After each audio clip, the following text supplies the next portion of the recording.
जी students, कैसे हैं आप सब? उम्मीद करता हूँ सब खैरियत से होंगे। कल हमने लेवल्स ऑफ ऑर्गेनाइजेशन शुरू किया था, जिसमें हमने बायो एलिमेंट्स के बारे में देखा। हमारी ज़मीन के ऊपर टोटल 92 नेचुरल अकरिंग एलिमेंट्स हैं। उन 92 में से सिर्फ 16 ऐसे एलिमेंट्स हैं जो ज़मीन के ऊपर मुख्तलिफ तरह की लाइफ बना रहे होते हैं। ज़मीन के ऊपर बेशुमार तरह की लाइफ है, बेशुमार तरह की स्पीशीज़ हैं, और उन स्पीशीज़ के आगे से कई लाखों करोड़ों जो हैं वो आगे से पॉपुलेशन है एक एक स्पीशी की। वो जितनी भी पॉपुलेशन है, जितने भी ज़मीन के ऊपर इंडिविजुअल्स हैं, जितनी भी लाइफ है, वो सिर्फ और सिर्फ 16 बायो एलिमेंट से मिलकर बनी होती है। उन 16 में से भी या फ्यू अदर जो थे कुछ एक्सेप्शनल केसेस में किसी एक स्पीशी में कुछ जो है 16 के अलावा कुछ और भी इजाफी एलिमेंट्स हो सकता है, जो कि लिखा भी है इधर कि these 16 elements and few other कर, यानी कि कुछ और भी एक इजाफी हो सकता है। उन 16 में से 6 ऐसे थे जिन्हें हम मेजर एलिमेंट्स कहते हैं, और 6 ऐसे थे जिन्हें हम माइनर एलिमेंट कहते हैं, और 4 ऐसे थे जो कि ट्रेस में थे। इनको कल हमने इनके परसेंटेज सब कुछ देखा, दोबारा से इन्हें आप देख सकते हैं। फैक्ट्स ऑफ बायो एलिमेंट्स कल हमने देखा कि जो 16 एलिमेंट्स हैं ये नॉन लिविंग में पाए जाते हैं, लेकिन लाइफ के अंदर आके जो है ये एक अप्रोप्रिएट जो है वो लाइफ बना देते हैं। यही 16 नॉन लिविंग में तो पाए जाते हैं, लेकिन उधर जो है वो लाइफ नहीं बन रही। बस फ़र्क ये है कि जो 16 बायो एलिमेंट्स हैं ये जब फर्स्ट टाइम आपस में एक ख़ास तरतीब से जुड़े, और ख़ास तरतीब से कार्बोहाइड्रेट्स, प्रोटीन, लिपिड इस तरह जुड़े कि उन्होंने एक मेम्ब्रेन बना दी। मेम्ब्रेन के अंदर जो है वो एक लिक्विड आ गया जिसे हम साइटोप्लाज्म कहते हैं। फर्दर कुछ ऑर्गेनेल्स अंदर बनी, और जो कि एक अप्रोप्रिएट एक लाइफ बन गई, एक यूनिट ऑफ लाइफ बन गया। उसके बाद ये खुद से ही अपनी एक्टिविटीज़ को कंट्रोल करना सीख गया और इस तरह उसके अंदर बेशुमार रिएक्शन चलते रहे, और वो अपने आप को जब वो माइटोसिस से डबल करता था तो इजहारे से अपनी दोबारा से चीज़ें बनाने के लिए कुछ और मालिकुल्स की जरूरत थी, तो वो मालिकुल बाय डिफ्यूजन मुख्तलिफ तरीके से इनकी बॉडी में आते रहते हैं, जो कि हर सेल की ये खासियत है कि वो बाहर से चीज़ों को पकड़ता है, उनको इस्तेमाल में लेके आता है, और इस्तेमाल में लेके आने के बाद अपने जैसे फिर से जो है वो सेल बना सकता है। लेकिन यही 16 एलिमेंट्स अगर बाहर हूँ तो वो दूसरे एलिमेंट्स को पकड़ के अपने जैसे जो है वो मुख्तलिफ जो है वो स्ट्रक्चर नहीं बना सकता। लेकिन बस फ़र्क ये है कि ये जो 16 एलिमेंट्स हैं इस तरह से अरेंज हुए होते हैं कि वो एक ख़ास जो है वो एक स्ट्रक्चर बना देते हैं जिसे हम लाइफ कहते हैं। लेकिन all life arise from pre existing life, पहली दफ़ा कोई लाइफ होगी तो ही ये, यानी कि पहला सेल कभी ना कभी बना था। वो जैसे भी बना था, अगर हम बिग बैंग थ्योरी के मुताबिक देखें तो उसके मुताबिक जो पहला सेल बना था उस वक्त इन्वायरमेंट कुछ ऐसा था कि वो खुद ये एलिमेंट मिले, और उस वक्त जो है तो एक जो है वो सेल बन गया, और बाद में वो जो सेल था वो अपने आप जैसे और सेल बनाता रहा। लेकिन वो बना वो भी मालिकुलर लेवल पे मालिकुल से ही था। अगर हम आज अपने आप को अगर देखें तो मालिकुल लेवल पे हम भी ज़ाहिर नॉन लिविंग ही होंगे, लेकिन हम अपने आप को नॉन लिविंग नहीं कह सकते, क्योंकि हम मालिकुल जो हैं हमारे जो मालिकुल हैं वो एक ऐसी ख़ास तरतीब में अरेंज हो गए हैं जो कि एक लाइफ की फॉर्म में आ गए हैं।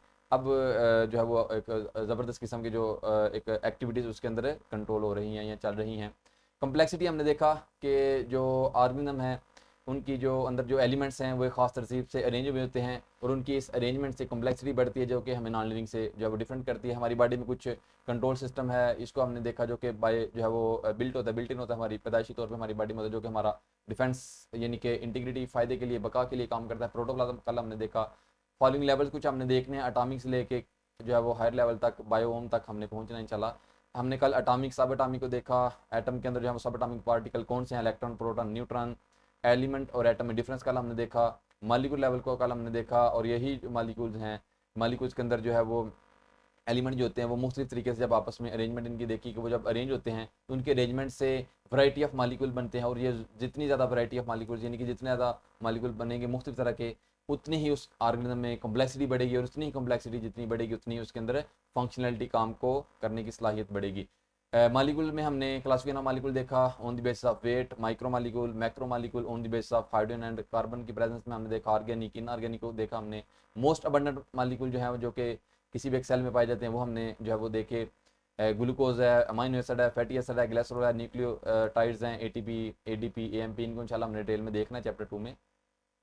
तरह इसको एक दो पिक्चर से अगर आप देखें, जो हमने अभी तक एटॉमिक मालिकुलर लेवल जो हमने देखा है, देखें इसमें जो एटम है वो आपस में मिलते हैं और मालिकुल बन जाते हैं, यानी एलिमेंट्स जो हैं वो मिलेंगे, कार्बन, हाइड्रोजन, ऑक्सीजन और इस तरह के जितने भी एलिमेंट हैं वो आपस में फास्फोरस वगैरह मिलेंगे और एक डीएनए बना देंगे। और ये जो डीएनए है ये एक सेल के अंदर, न्यूक्लियस के अंदर होता है, और बाहर एक सेल मेम्ब्रेन होती है। जैसे आगे आपको सेल नज़र आ रहा है, सिर्फ इन्हीं तीन को अगर आप देखें तो ये जैसे देखें मैंने सेल की एनाटॉमी आपको दिखाई है, सिर्फ क्योंकि हमारी जितनी भी जो पूरी बॉडी है वो किससे मिलकर बनी है, सेल से मिलकर बनी है। तो सिर्फ एक सेल को अगर हम डिटेल में समझ लेंगे, उसका स्ट्रक्चर देख लेंगे, तो उसकी जो कंपोजिशन है उसमें पढ़ लेंगे कौन कौन से एलिमेंट हैं, तो हमें जो है वो पता चलेगा हमारी पूरी बॉडी में कौन कौन से एलिमेंट है।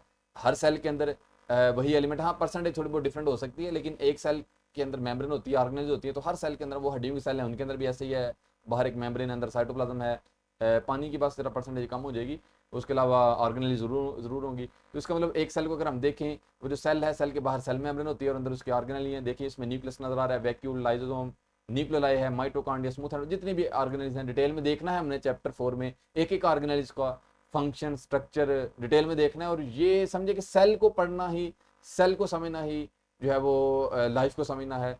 और अगर आपने सेल को डिटेल में देखा तो आपने तो इसमें खो जाना है। यकीन करें, सेल एक बहुत ही जो है वो एक वसी एक स्टडी है। सेल ही असल, सेल आज तक भी सेल को मुकम्मल तौर पे इसके अंदर जो रिएक्शन है उनको नहीं जो है वो सही तरह से इसके ऊपर कोशिश की जा रही है, लेकिन अभी तक समझना बड़ा मुश्किल है कि किस तरह ये अपनी एक्टिविटीज़ को सारे और रिएक्शंस जो है वो चल रहे होते हैं। अभी इसके ऊपर बड़ी वर्किंग जारी है। तो इंशाल्लाह मैं जो अभी आपको बता रहा था इसको हम देखेंगे। ये जो डायग्राम है इसको इधर क्यों मैं आपको बता रहा हूँ, दोबारा इधर आ जाएं। ये जो सेल है ये किससे मिलके बने, अभी मैं आपको बता रहा था कि सेल जो है वो पीछे हमने देखा कि हम अटामिक, सब अटामिक, अटामिक, उसके बाद जो है वो मालिक्यूल लेवल पे हम आगे थे। तो हमने देखना है कि हमारे मालिक्यूल जो है वो क्या चीज़ बना रहे हैं। तो जो मालिक्यूल हैं वो जब आपस में जुड़ते हैं तो एक लाइफ बना देते हैं, उसको हम सेल कहते हैं। तो हमने अब सेल के अंदर मालिक्यूल ढूंढने हैं। ये जो सेल है इसके अंदर हमने मालिक्यूल ढूंढना है कि क्या ये वाकई सेल के अंदर मालिक्यूल है। तो पहले जो सेल नजर आ रहा है हमें, इसकी सेल मेम्ब्रेन है बाहर, इसके अंदर ऑर्गेनेलीज हैं और साइटोप्लाज्म है। तो वो जो ऑर्गेनेलीज हैं वो भी मेम्ब्रेन है। इसका मतलब एक होगी बाहर वाली जो है उसकी प्लाज्मा मेम्ब्रेन, उसके अलावा अंदर भी कुछ सेल मेम्ब्रेन है जो माइटोकॉन्ड्रिया की मेम्ब्रेन है। जितनी भी ऑर्गेनेल्स हैं वो मेम्ब्रेन है और उनके अंदर भी फ्लूइड है, साइटोप्लाज्म अंदर है। इसका मतलब दो चीजें नजर आ रही हैं सेल में, सिर्फ एक मेम्ब्रेन है और एक उसके अंदर क्या है, साइटोप्लाज्म यानी कि फ्लूइड है। और हर ऑर्गेनेल का अपना अपना मैट्रिक्स है, क्लोरोप्लास्ट, मुख्तलिफ ऑर्गेनेल का अपना अपना फ्लूइड होगा। तो बस हमने इनको देखना है ये सेल मेम्ब्रेन की कंपोजिशन क्या है और उस फ्लूइड की कंपोजिशन क्या है, तो हमें पता चलेगा कौन कौन सी चीजें हैं। तो अगर हम सेल मेम्ब्रेन को देखें, वो बेशक बाहर वाली मेम्ब्रेन है या अंदर वाली ऑर्गेनेल की मेम्ब्रेन है। जरा जेन में रखिएगा हम किस तरफ जा रहे हैं। हम सेल को पढ़ने जा रहे हैं, हम इस पूरी बॉडी को देखने जा रहे हैं कि ये बॉडी किन मालिक्यूल से, क्या वाकई मालिक्यूल से मिलकर बनी है। तो एक तरह से मैंने एक सेल लिया, उस सेल की मेम्ब्रेन को मैंने सेपरेट किया और मेम्ब्रेन की कंपोजिशन सामने रखी है जो कि ग्लाइकोलिपिड यानी ग्लाइको मतलब कार्बोहाइड्रेट्स लिपिड से मिलके जो है वो ग्लोबुलर प्रोटीन है, अल्फा हेलिक्स प्रोटीन है, चैनल प्रोटीन है, पेरिफेरल प्रोटीन है, इंटीग्रल प्रोटीन है, कोलेस्ट्रॉल है, ग्लाइकोप्रोटीन, कार्बोहाइड्रेट्स। डिटेल में पढ़ना इंशाल्लाह हमने चैप्टर 4 में सेल मेम्ब्रेन का स्ट्रक्चर, ये किस तरह काम करती है, कैसे इसके अंदर चीज़ें अंदर बाहर जाती हैं, इसको हमने डिटेल में देखना है। मैं ये सारे के सारे क्या हैं, मालिक्यूल्स। तो मेम्ब्रेन मालिक्यूल से मिलकर बनी ना। जैसे अगर आप देखें इसमें ये जो आपको 3 मालिक्यूल इधर नजर आ रहे हैं, मेम्ब्रेन के अंदर आपने 9th में भी पढ़ा होगा, कार्बोहाइड्रेट्स होते हैं, प्रोटीन होते हैं और लिपिड। तो ये जो फर्स्ट है आपके सामने नजर आ रही है कार्बोहाइड्रेट्स है, जिसमें आपको 3 चीज़ें नजर आ रही हैं। कार्बोहाइड्रेट्स, कार्बन हाइड्रेट्स यानी कि कार्बन मिला जो है वो जो है वो वाटर है, यानी इसमें कार्बन भी है, हाइड्रोजन भी है और ऑक्सीजन भी है। कार्बोहाइड्रेट्स नाम बता रहा है, हाइड्रेट्स मतलब OH, कार्बन। इसमें आपको नजर आ रहा है कार्बोहाइड्रेट्स में कार्बन, हाइड्रोजन और ऑक्सीजन ही है। ये जो एलिमेंट आपस में मिलकर मालिक्यूल बन रहे हैं। तो सेल में हमने एक चीज़ तो वाज़ेह होगी कि वाकई इसके अंदर कुछ एलिमेंट्स और मालिक्यूल थे। उसके अलावा जो नीचे आपको सैचुरेटेड अनसैचुरेटेड फैटी एसिड्स नजर आ रहे हैं, तो सेल मेम्ब्रेन आपको पता है लिपिड बाइलेयर होती है, कुछ लिपिड होते हैं और वो जो लिपिड है वो फैटी एसिड से मिलके बना होता है। तो वो जो सैचुरेटेड अनसैचुरेटेड फैटी एसिड, उसमें भी आपको 3 चीज़ें नजर आ रही हैं, कार्बन, हाइड्रोजन और ऑक्सीजन। अभी तक तो 3 एलिमेंट्स नजर आए हैं। और मैं आपको बता दूं, हमारी बॉडी में जितनी कार्बन है इससे 900 लेड पेंसिल की जो है वो सिक्के अंदर से बनाए जा सकते हैं। यानी कि एक बॉडी में इतनी कार्बन होती है, क्योंकि 18% जो कार्बन थी उससे जो है वो 900 लेड पेंसिल जो है वो कच्ची पेंसिलों के सिक्के बनाए जा सकते हैं। इतनी हमारे अंदर जो है वो कार्बन है। हमारी बॉडी में जो फास्फोरस है उससे 220 मैच स्टिक के हेड बनाए जा सकते हैं। मेरे अंदर जितनी आयरन है उसे 7.5 सेंटीमीटर जो है वो एक लेंथ का एक आयरन का एक पूरा जो है वो एक समझे कि कील बनाया जा सकता है। यानी कि इतनी जो है वो एक बॉडी के अंदर ये, लेकिन वो ये है कि बहुत ही अरेंज हुई होती है। जैसे वो जो आयरन है वो हीमोग्लोबिन के अंदर फिक्स हुआ होता है, जो कार्बन है वो मुख्तलिफ स्ट्रक्चर के अंदर फिक्स हुई होती है, जो ऑक्सीजन है सेम ऐसे ही। तो इस तरह हम ये देख रहे हैं कि जो ज़रा प्लीज़ थोड़ा सा फोकस से चीज़ को एक दफ़ा समझ लिया करें, क्योंकि बेस बड़ी ज़रूरी है। किसी भी अगर आपने बहुत बड़ी बिल्डिंग बनानी है तो जितनी बड़ी बिल्डिंग बनानी है उतनी बेस के ऊपर काम करना बड़ा ज़रूरी है। प्रॉब्लम यही होता है कि अगर आपने भी अपनी सिलेक्शन करवानी है ना, तो फिर आपको जितनी जल्दी हो जाए एक दफ़ा बेस के ऊपर काम करना। एक दफ़ा आपका कुछ कॉन्सेप्ट क्लियर हो गए, आपकी बेस मजबूत होगी, फिर बिल्डिंग ऊपर जितनी बड़ी मर्जी बढ़ जाएगी। लेकिन अगर आपने अभी से ही वो देखा कि टाइम शॉर्ट है और जल्दी से चीज़ों को बस आगे आगे करते रहें, बस याद करें और आगे बढ़ते रहें, तो प्रॉब्लम हो सकती है। हो नहीं सकती, समझे कि अपने आपको बता दें होगी है, और ये बाद में प्रॉब्लम आपको बस सामने फेस होगी। तो इस वजह से अभी से थोड़ा सा रिलैक्स होके चीज़ों को समझ लें, अपने कॉन्सेप्ट बना लें, और ये अब आपके ऊपर डिपेंड करता है। टीचर की जिम्मेदारी इतनी नहीं है जितनी आपकी जिम्मेदारी है। वो अब आपकी जिम्मेदारी कि आप टीचर से कितना काम लेते हैं, आप उस टीचर से कितने क्वेश्चन करते हैं, वो अब आपके ऊपर डिपेंड करता है। टीचर ने 40-50 स्टूडेंट्स को इकट्ठी एक क्लास में सबके नहीं पूछ सकता वो, तो आप आपकी जिम्मेदारी है। तो प्लीज़ थोड़ा सा रिलैक्स होके समझें। हम इस सेल को समझ रहे हैं, उस सेल की जो मेम्ब्रेन है देखना चाह रहे हैं कि जो पढ़ रहे हैं कि हम भी मालिक्यूल लेवल से मिलकर मालिक्यूल से मिलकर बने हैं, वो सर दिखाएं ना हमें मालिक्यूल किधर हैं। तो वही तो मैं आपको कह रहा हूँ कि अगर एक सेल को मैं बाहर निकालूं, जैसे एक सेल है ये, उस सेल को अगर मैं बाहर निकालूं तो उस सेल की जो मेम्ब्रेन है, वो आपको सेल के अंदर दो चीज़ें नजर आ रही हैं, मेम्ब्रेन है या लिक्विड है, जो अंदर जो ऑर्गेनाइज है वो मेम्ब्रेन है। तो उन मेम्ब्रेन को, एक मेम्ब्रेन को मैंने बाहर निकाला, उस मेम्ब्रेन का स्ट्रक्चर आपके सामने ओपन किया है, तो उसके अंदर कुछ मालिक्यूल नजर आ रहे हैं हमें। वो मालिक्यूल जो थे वो आपको मैं कुछ दिखा रहा हूँ इधर। जो मालिक्यूल है वाकई जो कार्बोहाइड्रेट है उसमें कार्बन, हाइड्रोजन और ऑक्सीजन है। जो कि लिपिड है उसमें भी 3 ही एलिमेंट हैं। और आगे प्रोटीन का एक स्ट्रक्चर है जो कि अमाइनो एसिड से मिलकर बनी है, और अमाइनो एसिड में भी कार्बन नजर आ रही है आपको, ये जरा जूम करके आप देख लीजिएगा। उसके अलावा इसमें हाइड्रोजन नजर आ रही है, ऑक्सीजन नजर आ रही है, कुछ नाइट्रोजन जो है वो काफी नजर आ रहे होते हैं। यही 3 एलिमेंट्स, 4 एलिमेंट्स जो है वो आगे नाइट्रोजन बना रहे हैं। उसके अलावा आपको पता है सेल के अंदर डीएनए होता है जिसे हम डीऑक्सीराइबोन्यूक्लिक एसिड कहते हैं। ये भी चैप्टर 2 में डिटेल में देखना है कि डीएनए कैसे इन्फॉर्मेशन होती है। इसके बाद शुरू में पढ़ते आ रहे हैं, ये ब्रेन ऑफ सेल है, इन्फॉर्मेशन को कंट्रोल करता है, सारी एक्टिविटी सेल की यही कंट्रोल करता है। इसके पास मैसेज होता है, कैसा मैसेज होता है, किस फॉर्म में मैसेज होता है, इंशाल्लाह इसको हम बड़ी डिटेल में देखेंगे। डीएनए को डीऑक्सीराइबोन्यूक्लिक एसिड क्यों कहते हैं, इसको भी देखेंगे इसकी फुल फॉर्म। लेकिन अगर हम डीएनए को देखें तो उसके सब यूनिट जो है उन्हें हम क्या कहते हैं, न्यूक्लियोटाइड। डीएनए के सब यूनिट को हम न्यूक्लियोटाइड कहते हैं। तो हम देखने जा रहे हैं क्या डीएनए के अंदर भी मॉलिक्यूल्स या एलिमेंट्स हैं जो कि बात करते आते हैं, हम के सेल के अंदर यही चीजें हैं। तो डीएनए भी ज़ाहिर है फिर एलिमेंट से मिलकर बना होगा, तो वो हम देखने जा रहे हैं। डीएनए डीऑक्सीराइबोन्यूक्लिक एसिड के अंदर जो इसका सब यूनिट है, एक यूनिट को पकड़ लें। जिस तरह अगर आपने एक कमरे को देखना है तो ईंटों से मिलकर बने, एक ईंट की कंपोजिशन चेक कर लें, सारी ईंटें ऐसी हैं। तो एक न्यूक्लियोटाइड को हम देखने जा रहे हैं। एक डीएनए में कितने न्यूक्लियोटाइड होते हैं, जल्दी बताएं। बताया हुआ मैंने कुछ स्टूडेंट्स को, एक डीएनए में कितने न्यूक्लियोटाइड होते हैं, बिल्कुल सही बता रहे हैं आप, 14 करोड़, 14 करोड़ न्यूक्लियोटाइड एक डीएनए में होते हैं। तो सिर्फ एक न्यूक्लियोटाइड को मैं सामने रखा है, और वो एक न्यूक्लियोटाइड जो है उसके अंदर आगे से फर्दर 3 सब यूनिट हैं जिसे हम नाइट्रोजीनियस जो है वो बेस कहते हैं, फॉस्फेट है, शुगर है। ये 3 जो है वो सब यूनिट्स हैं इसके, फॉस्फेट, नाइट्रोजनस बेस और शुगर। अगर इन तीनों को हम डिटेल में देखें, अभी भी हम एलिमेंट में नहीं आए, तो ये आपके सामने देखें, नाइट्रोजनस बेस में आपको नाइट्रोजन नजर आ रही है, कार्बन है और कुछ हाइड्रोजन नजर आएंगे। उसके अलावा जो शुगर है इसमें भी कार्बन, हाइड्रोजन और ऑक्सीजन जो कि कार्बोहाइड्रेट्स, और फॉस्फेट में आपको फॉस्फोरस नजर आ रहा है जो कि हाइड्रोजन है और ऑक्सीजन है। ये जो एलिमेंट्स आपने देखा था ना फॉस्फोरस जो है वो, तो वो भी हमारे डीएनए के अंदर ही मौजूद है। आज हम इंशाल्लाह नेक्स्ट जो है वो, हमने ये बात क्लियर कर ली कि बाकी जो सब एटॉमिक पार्टिकल जो थे वो मिलके जो एटम, तो सीधे सही, तो वो मुश्किल बात नहीं है। वही एलिमेंट हमने देखे कि बाकी हमारे सेल में पाए जाते हैं, और वो जो एलिमेंट्स हैं वो किस तरह एक मालिक्यूल बनाते हैं, वो मालिक्यूल किस तरह हमारा सेल बना रहे हैं, उसको थोड़ा सा हमने पीछे देखा। लेकिन अभी हम उधर ही हैं, बस वो समझिए कि अभी हम ऑर्गेनली पे आ गए दोबारा से, कि वो जो मालिक्यूल है वो किस तरह एक ऑर्गेनली लेवल पे आएंगे। मालिक्यूल से आपने पहले पीछे बातें क्लियर कर ली, वाकई ऑर्गेनली की सेल मेम्ब्रेन इस तरह ही बनती है। ऑर्गेनली याद रखिए कुछ भी नहीं है, बस एक मेम्ब्रेन है और उसके अंदर एक क्या है, फ्लूइड है, एक लिक्विड है, बस और कुछ भी नहीं है। तो ऑर्गेनली किससे मिलकर बनी है, हम ये छोटे लेवल पे आए हैं तो देखते हैं। ऑर्गेनली को ऑर्गन ऑफ सेल भी कहते हैं। ये जो ऑर्गेनली है ये ऑर्गन्स ऑफ सेल, नाम ही इसका ये बता रहा है, ऑर्गन्स ऑफ सेल। ये सेल के ऑर्गन है। जिस तरह मेरी बॉडी है, तो मेरी बॉडी के कुछ ऑर्गन है, हर ऑर्गन जो है एक स्पेसिफिक काम करता है इस पूरी बॉडी के लिए।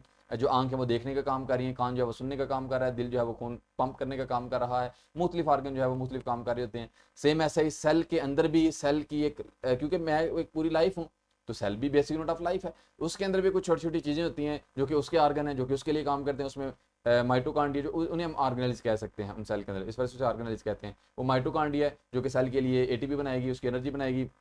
वो राइबोसोम है जो कि सेल के अंदर प्रोटीन की सेंसिस करते हैं। वो क्लोरोप्लास्ट प्लांट के अंदर, एलजी के अंदर जो है वो क्या करेगी, फोटोसेंसिस करेगी और उसके लिए ग्लूकोज बना देगी। मुख्तलिफ सेल के अंदर ऑर्गेनेल्स हैं। तो वही सबसे पहले आपने इस टॉपिक में ऑर्गेनेल्स को डिफाइन करना है। Different and enormous number of micro and macro molecules arrange themselves in a particular way to form cell and organelles. यानी कि किसी भी सेल के और ऑर्गेनेल्स के अंदर जो मुख्तलिफ मॉलिक्यूल हैं, डिफरेंट इनॉर्मस का मतलब है डिफरेंट, मुख्तलिफ इनॉर्मस का मतलब बहुत ज़्यादा, मुख्तलिफ और बहुत ज़्यादा जो मॉलिक्यूल हैं वो माइक्रो भी होंगे और मैक्रो भी होंगे। माइक्रो मैक्रो दोनों मिलके आपस में पीछे पढ़ा ना पीछे आपने माइक्रो मैक्रो, वो दोनों मालिक्यूल आपस में मिलके आपस में एक बड़ी खास तरतीब से अरेंज होंगे और इनकी जो अरेंजमेंट है वो एक पार्टिकुलर वे टू फॉर्म और एक ऐसी एक खास एक चीज़ बना देंगे जिसे हम सेल और ऑर्गेनली कह रहे हैं।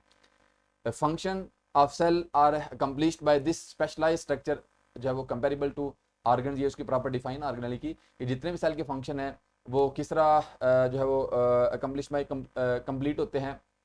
अकम्प्लिश्ड का मतलब है मुकम्मल होते हैं, वो किस तरह मुकम्मल होते हैं, वो सॉरी सेल के अंदर जो छोटे छोटे जो ऑर्गेनली अभी हम पढ़ रहे हैं, ये ऑर्गेनली जो हैं ये सेल के लिए एक बड़ा ज़बरदस्त जो है वो सेल के फंक्शन परफॉर्म कर रहे होते हैं, वो सेल को एक मुकम्मल यूनिट बनाते हैं, इन्हें हम क्या कहते हैं, ऑर्गेनल्स कहते हैं। और इन स्ट्रक्चर को आप कंपेरेबल कर सकते हैं ऑर्गन ऑफ बॉडी के साथ। ये बात बुक ने लिखी है, इस वजह से मैंने ऊपर आपको ऑर्गन ऑफ सेल कर दिया है। क्लियर हुई ये बात? सेल के अंदर जो ऑर्गेनली हैं वो different and enormous number of micro and micro molecule से बनी होती हैं, जो कि आपस में खास तरतीब से रेंज होते हैं, जो कि एक मेम्ब्रेन बना देती हैं और वो जो एक मेम्ब्रेन के अंदर फ्लूइड आ जाता है और वो एक प्रॉपर एक ऑर्गेनली बन गई और यही ऑर्गेनली अब कंप्लीट करेगी, मुकम्मल करेगी, एक स्पेशलाइज स्ट्रक्चर बनाएगी। और वो जो स्पेशलाइज स्ट्रक्चर है उसके अंदर जो चीज़ें हैं वो हम ऐसे कह सकते हैं जिस तरह ऑर्गन है हमारी बॉडी के, उन्हें हम ऑर्गेनल्स कहते हैं। मुख्तलिफ इनके काम हैं, डिटेल में देखेंगे आगे। एग्जाम्पल्स जैसे न्यूमरस सब सेलुलर जो स्ट्रक्चर है वो माइटोकॉन्ड्रिया, जिसका काम फोटो जो है वो एटीपी बनाना होता है। गोल्जी ऑपरेटस या गोल्जी कॉम्प्लेक्स जो कि मुख्तलिफ सिक्रीशंस करती है, चीज़ों को पैक करती है, प्रोटीन वगैरह को। एंडोप्लाज्मिक रेटिकलम जो है, एंडोप्लाज्मिक जो रेटिकल में ये नेटवर्क है, इसको स्मूथ भी और रफ भी कहते हैं, जो स्मूथ एंडोप्लाज्मिक है इसका काम क्या होता है, लिपिड की जो है वो मेटाबॉलिज्म करना, यानी कि एमल्सिफिकेशन करना, उसकी मेटाबॉलिज्म करना। उसके अलावा जो है ये डिटॉक्सीफाई करता है हार्मफुल ड्रग्स को, ट्रांसपोर्ट ऑफ मटेरियल भी करता है। ये जो रफ एंडोप्लाज्मिक है, देखना इनको, ये प्रोटीन जो है बनाने का काम करते हैं क्योंकि इसके ऊपर राइबोसोम होते हैं। उसके अलावा राइबोसोम बिल्कुल प्रोटीन बनाने का काम करते हैं। Have been study to structure and function, हम इन सब ऑर्गेनली के स्ट्रक्चर और फंक्शन देखेंगे तो ये वो एलिमेंट से ही मिलकर बने होते हैं। इंपॉर्टेंस क्या है ऑर्गेनली की?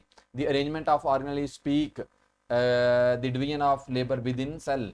ऑर्गेनलीज ये कह रही हैं, ये खुद से बोल रही हैं कि हम सेल के अंदर डिवीजन ऑफ लेबर है। डिवीजन ऑफ लेबर का मतलब क्या है?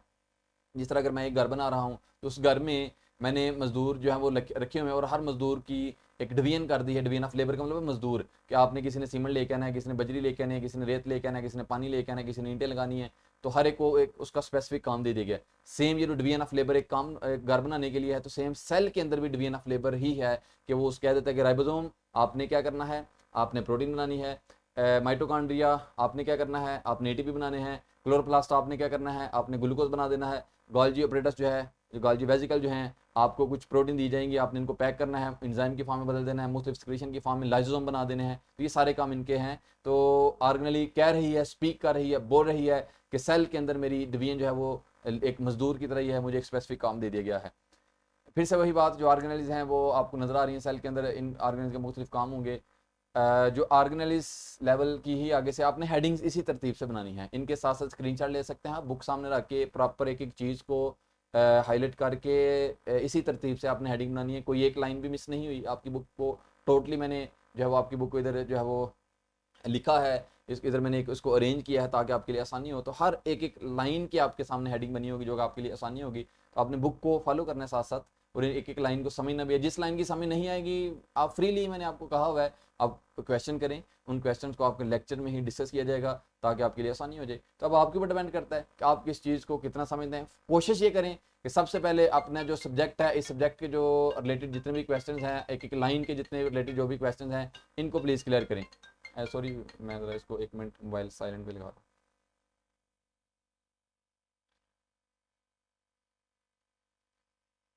जी class okay, very sorry. Prokaryotic cell, eukaryotic cell, cell दो तरह के होते हैं। प्रोक्रियोटिक सेल के अंदर जो है वो limited number and type of organelle होंगे इन देयर साइटोप्लाज्म। क्या प्रोक्रियोटिक सेल के अंदर भी ऑर्गेनलीज होती हैं? हाँ, अगर राइबोसोम को अगर हम ऑर्गेनली कंसीडर करें तो फिर जो प्रोक्रियोटिक सेल के अंदर भी कुछ ऑर्गेनली जो है वो हमें नजर आएंगी राइबोसोम की फॉर्म में।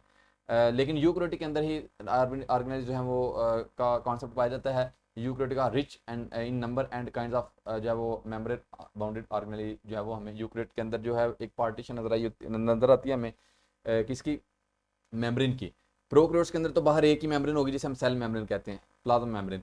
लेकिन जो यूक्रियोट हैं, जो यूक्रियोटिक सेल हैं, उनके अंदर अंदर जो है वो एक अलग से एक पार्टीशन हुई होती है मेम्ब्रेन की, और उन पार्टीशन की मदद से अंदर एक ऑर्गेनली बन जाती हैं। जैसे कुछ ऑर्गेनली जो है वो जो प्लाज्मा मेम्ब्रेन है वो समझिए कि एक तो बाहर तो है ही है मेम्ब्रेन, अंदर भी वो मेम्ब्रेन के छोटे छोटे टुकड़े जो हैं वो कुछ स्ट्रक्चर बना रहे हैं, जिसे हम पार्टीशन ऑफ मेम्ब्रेन भी कह सकते हैं, या वो ऑर्गेनली उसे हम कह देंगे। तो cell membrane is however present in all cell, वो प्रोकैरियोटिक हो यूकैरियोटिक हो, सेल मेम्ब्रेन तो होगी, लेकिन अंदर जो है वो मेम्ब्रेन की जो डिस्ट्रीब्यूशन है वो प्रोकैरियोटिक के अंदर नहीं होती, वो सिर्फ और सिर्फ यूकैरियोटिक में होगी। जो राइबोसोम है इसके बाहर कोई मेम्ब्रेन नहीं होती। राइबोसोम जो है वो मेम्ब्रेन जो है वो बाउंड्री लेस एक स्ट्रक्चर है, ये सिर्फ जो है वो कुछ protein, equal number of protein और जो है वो राइबोसोमल आरएनए से यानी आरएनए से मिलकर बना होता है। ओके, दोबारा से पता नहीं क्यों मैं कह रहा हूँ कि एक दफ़ा ऑर्गेनली जो है वो हमने बस इसमें सीखा ही है कि ऑर्गेनली जो है वो ऑर्गेनलीज भी कुछ एलिमेंट से ही मिलके बनी है, उसमें जो माइक्रो एंड माइक्रो मालिक्यूल जो हैं वो आपस में रेंज होते हैं और एक प्रॉपर एक स्ट्रक्चर बना देते हैं, जो कि एक सेल के लिए बड़ा खास काम करता है, जिसे हम ऑर्गेनली कहते हैं। उनकी एग्जांपल हमने देखी, और ऑर्गेनली खुद ये पुकार रही है कि मेरी जो डिवीजन है वो सेल के अंदर एक लेबर की तरह है।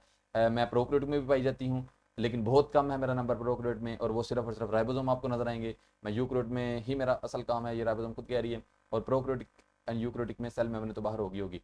उसके बाद सेल लेवल पे हम आ गए एटॉमिक से मॉलिक्यूल पे, उसके बाद ऑर्गेनली पे, अब हम एक प्रॉपर सेल पे आ गए हैं। It is structural and function unit of life, यहाँ ऑर्गेनिज्म सबसे पहले डिफाइन आपने करना है। उसके बाद कुछ सेल जो है वो यूनिसेलुलर होते हैं, कुछ मल्टीसेलुलर होते हैं। Unicellular in case of simple unicell जैसे बैक्टीरिया है, प्रोटिस्ट है, इंटायर जो है वो organism consist of single life. Word के ऊपर गौर कीजिएगा, सिंपल लाइक यूनिसेलुलर में हम bacteria and most protist, kingdom protista में ज़्यादातर जो है वो यूनिसेलुलर ही आपको नजर आएंगे, कुछ सिंपल मल्टीसेलुलर भी किंगडम प्रोटिस्टा में नजर आएंगे। देखेंगे किंगडम प्रोटिस्टा एक पूरा एक चैप्टर होगा, उसको हम डिटेल में देखेंगे उधर। इंटायर मुकम्मल एक organism consist of a single cell, जो भी एक मुकम्मल ऑर्गेनिज्म है वो बेशक जो यूनिसेलुलर, लेकिन वो एक मुकम्मल एक अपनी एक्टिविटी को कंट्रोल कर रहा है, तो एक लाइफ की फॉर्म में सिंगल एग्जिस्ट कर रहा है। दूसरे सेल के साथ इसका कोई ताल्लुक नहीं है, अपना सारा एक्टिविटी, जैसे हमारी पूरी बॉडी है जिसमें हर सेल का दूसरे के साथ कोई ना कोई ताल्लुक है, तो हम मल्टी सेलुलर हुए। लेकिन यूनिसेलुलर भी कुछ कुछ लाइफ होती है जो कि बस एक एक सेल ही घूम रहा है, अपनी जिंदगी इंजॉय कर रहा है। Multicellular in most fungi plant animals organism में consist of trillions of cell. सिर्फ इंसान की बात की तो 33.6 ट्रिलियन सेल से इतने ट्रिलियन यानी इतने खरबों सेल से इंसान अप्रॉक्सीमेटली अंदाजा ये लगाया जाता है, एग्जैक्ट फिगर तो नहीं है लेकिन फिर भी अंदाजा ये लगाया जाता है कि 3.6 जो है वो ट्रिलियन सेल से इंसान जो है वो मिलके बना है। बस सिंपल इसके बारे में आपने जो सेल है जो कि ऑर्गेनली के ही आगे ऑर्गेनली सेल था, बस इसको मैंने दो में डिवाइड किया, थोड़ा सा सेल को भी एक्सप्लेन कर दिया साथ। उसके बाद टिश्यू लेवल पे अब हम आगे in multicellular animal and plant group of similar जो सेल्स हैं are organise into loose sheet और bundle performing similar function, these are called tissue. In multicellular ज़ाहिर है टिश्यू की आपने डिफाइन पढ़ी है कि सेम टाइप ऑफ अगर सेल आपस में इकट्ठे मिलेंगे तो हम टिश्यू कहेंगे, तो फिर ज़ाहिर है यूनिसेलुलर में तो टिश्यू का कोई कॉन्सेप्ट नहीं ना हुआ, तो इस वजह से बात ही उसने किधर शुरू की है, इन मल्टी सेलुलर, क्योंकि यूनिसेलुलर में तो टिश्यू नज़र आपको नहीं आएंगे। In multicellular animal and plants groups of similar cell जो है वो आपस में अरेंज हुए होते हैं, आर ऑर्गेनाइज्ड इनटू, और एक तरतीब पाते हैं, लूज शीट और बंडल परफॉर्मिंग सिमिलर फंक्शन, यानी कि जो सेल हैं वो आपस में अरेंज जब इकट्ठे होते हैं ना, यानी कि टिश्यू का मतलब ही होता है गुच्छा, यानी कि जो सेल का जो इकट्ठे होकर एक गुच्छा बन जाता है उसे हम टिश्यू कह देते हैं। और वो जो गुच्छा है वो एक शीट की फॉर्म में भी हो सकता है और आपस में एक बंडल की फॉर्म में हो सकता है। जैसे अगर मैं किसी भी चीज़ को अगर मैं इकट्ठा करूँ और इसकी एक बाल बना दूँ तो एक बंडल की फॉर्म में आ गया, और अगर इसको मैं पतला कर दूँ उससे एक शीट की फॉर्म में आ गया।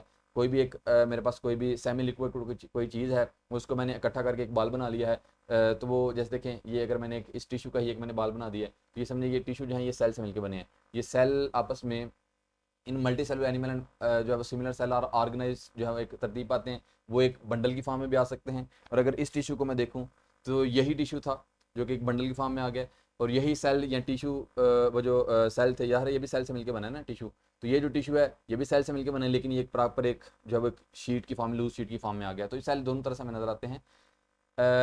इसका भी एक प्रॉपर फंक्शन है, इनका भी प्रॉपर फंक्शन है टिश्यू में, हम देखेंगे डिटेल में इसको, जिसे हम टिश्यू कह देते हैं। ईच जो है वो tissue has a particular function in life of organism. Example in plant के अंदर अगर देखें तो मसल टिश्यू है, ग्लैंडुलर टिश्यू है, उसके अलावा सॉरी मैंने इसको ना थोड़ा सा इसको मैं चेंज कर दूंगा। जो प्लांट के अंदर जो है अपने xylem and phloem tissue plant के अंदर है, जिनका काम जो है वो जाइलम का क्या काम होता है, ट्रांसपोर्ट ऑफ वाटर एंड जो है वो साल्ट जो है वो इनको करता है, मिनरल्स वगैरह को। जो फ्लोएम है ये किसको करता है, ये फूड की ट्रांसपोर्ट करता है। प्लांट के अंदर दो तरह के टिश्यू जो है वो जाइलम और फ्लोएम। जाइलम किसको लेके आता है, जड़ों से जो आप खाते हैं फेंकते हैं, जो आप पानी देते हैं वो ऊपर तक लेके जाता है, हर पत्ते तक, हर स्टेम के हर सेल तक लेके जाता है। जो फ्लोएम है वो फूड को लेके नहीं जाता, ज़मीन से नहीं लेके जाएगा, फ्लोएम ऊपर से पत्तों से फूड को नीचे लेके आता है। जाइलम का काम पानी और सॉल्ट की ट्रांसपोर्ट करना, फ्लोएम का काम किसकी ट्रांसपोर्ट करना है, फूड की। तो फूड तो पत्तों में बनती है, पत्तों से नीचे लेके अपने सेल को यहाँ बाहर फल की फॉर्म में हमें दे देगा। तो ये थोड़ा सा मैंने इधर मेरे ख्याल में मिस्टेक हो गया। मसल टिश्यू, ग्लैंडुलर टिश्यू ये एनिमल के हैं, जिसको एनिमल में करना है। जाइलम टिश्यू, फ्लोएम टिश्यू और साथ इसके फंक्शन भी इधर ही लिखने हैं आपने। उसके अलावा एग्जाम्पल एनिमल में देखें तो एनिमल में वो ऊपर वाले दो होंगे, मसल एंड ग्लैंडुलर टिश्यू। मेरी बॉडी के जो मसल सेल हैं ये क्या काम करते हैं, कॉन्ट्रैक्ट लेग्स करके मूवमेंट करवाएंगे। जैसे देखो ये बाइसेप के जो मसल हैं ये जब कॉन्टैक्ट करेंगे तो मूवमेंट होगी। मेरे ये जो लेग्स के मसल हैं ये जब कॉन्टैक्ट लेग्स करेंगे तो प्रॉपर एक मूवमेंट हो जाएगी। उसके अलावा जो ग्लैंडुलर जो है वो क्या करते हैं, ग्लैंडुलर जो टिश्यू है वो क्या करते हैं, सिक्रीशंस करते हैं। जैसे मेरी अगर जो है वो फेस के ऊपर कुछ ऐसे स्वेट ग्लैंड हैं जो कि ग्लैंडुलर टिश्यू से मिलकर बने हैं, ये क्या एक्सक्रीट कर रहे हैं, ये जो है स्वेट को यानी पसीने को स्क्रीट करें। दो वर्ड हैं, एक होता है स्क्रीट और एक होता है एक्सक्रीट। इनमें डिफरेंशिएट आपने करना है। स्क्रीट आज समझे छोटा सा आपके लिए एक टॉपिक है, ज़रूरी है भाई इसको मैं नहीं तो आपके सामने मेरे ख्याल में चले बता ही देता हूँ, नहीं आपके लिए क्वेश्चन छोड़ रहा हूँ। दो वर्ड हैं, सिक्रीशन और एक्सक्रीशन में क्या डिफरेंस है, आपने इसको क्या करना है, नहीं मेरे ख्याल में मसला बन जाएगा क्योंकि व्हाट्सएप ग्रुप पे फिर वो हर एक ने फेंकना है तो प्रॉब्लम हो सकती है इसमें। थोड़ा सा मैं ही बता देता हूँ आपने इसको, लेकिन अगर आपको कोई सवाल हो तो आपने पूछ लेना है। दो वर्ड हैं, सिक्रीशन और एक्सक्रीशन। सिक्रीशन का मतलब है जो कि सिक्रीशन मेरी बॉडी बाहर से सिक्रीट कर रही है, वो मेटाबॉलिक वेस्ट नहीं है। एक्सक्रीशन का मतलब होता है मेटाबॉलिक वेस्ट, यानी कि जो जैसे देखो मेरा जो पसीना है ये एक्सक्रीशन नहीं है, ये सिक्रीशन है, मेटाबॉलिक वेस्ट नहीं, ये फायदे के लिए हो रहा है। सिक्रीशन जो है ये बॉडी जो है वो फायदे का मतलब है कि जैसे देखो जो अगर मेरी बॉडी का टेम्परेचर बढ़ा तो मेरा जो है वो पसीना आ गया, जो कि बॉडी की सिक्रीशन है, ये सिक्रीटरी ग्लैंड करेंगे। जो एक्सक्रीशन है ये मेटाबॉलिक वेस्ट है, जो कि किडनी जो है वो बॉडी के अंदर जितने भी मेटाबॉलिक वेस्ट है इसको बाहर निकाल रहा है। काम दोनों ही फायदे के लिए हो रहे हैं, ज़ाहिर है उसको भी बाहर निकाल लें, लेकिन ये जो फ़ायदा है ये बॉडी जो है वो किसी और साथ फंक्शन भी है ना, यानी कि थर्मोस्टेट टेम्परेचर को कंट्रोल करने के लिए है। लेकिन वो जो दूसरा एक्सक्रीशन है वो सिर्फ और सिर्फ वेस्ट को बाहर निकालना है और इसका कोई फ़ायदा या काम इस तरह का नहीं है। तो स्क्रीशन में मेटाबॉलिक वेस्ट नहीं होते, एक्सक्रीशन में मेटाबॉलिक वेस्ट होते हैं, मेन फ़र्क ये है। तो इसको आपने देखना है इसमें। तो हमारी जो ग्लैंडुलर सेल है वो क्या कर रहे हैं, वो स्क्रीशन कर रहे हैं। मेरी स्किन के ऊपर कुछ स्पेशियस ग्लैंड हैं जो कि ऑयल को स्क्रीट कर रहे हैं। जो हमारी जो है वो कुछ जो उसका नाम स्टमक जो है उसके अंदर गैस्ट्रिक ग्लैंड होते हैं जो कि जूस को, गैस्ट्रिक जूस को स्क्रीट कर रहे होते हैं। उसके अलावा म्यूकस सेल होते हैं हमारी जो हमारा एयर पैसेज वे है उसके अंदर कुछ म्यूकस सेल होते हैं जो कि म्यूकस को स्क्रीट करते हैं। तो मुख्तलिफ जो सेल हैं मुख्तलिफ सिक्रीशन कर रहे होते हैं। तो इंशाल्लाह इनको भी हम देखेंगे, बाकी नेक्स्ट लेक्चर में देखेंगे। इस लेक्चर के लिए अभी तक इतना ही।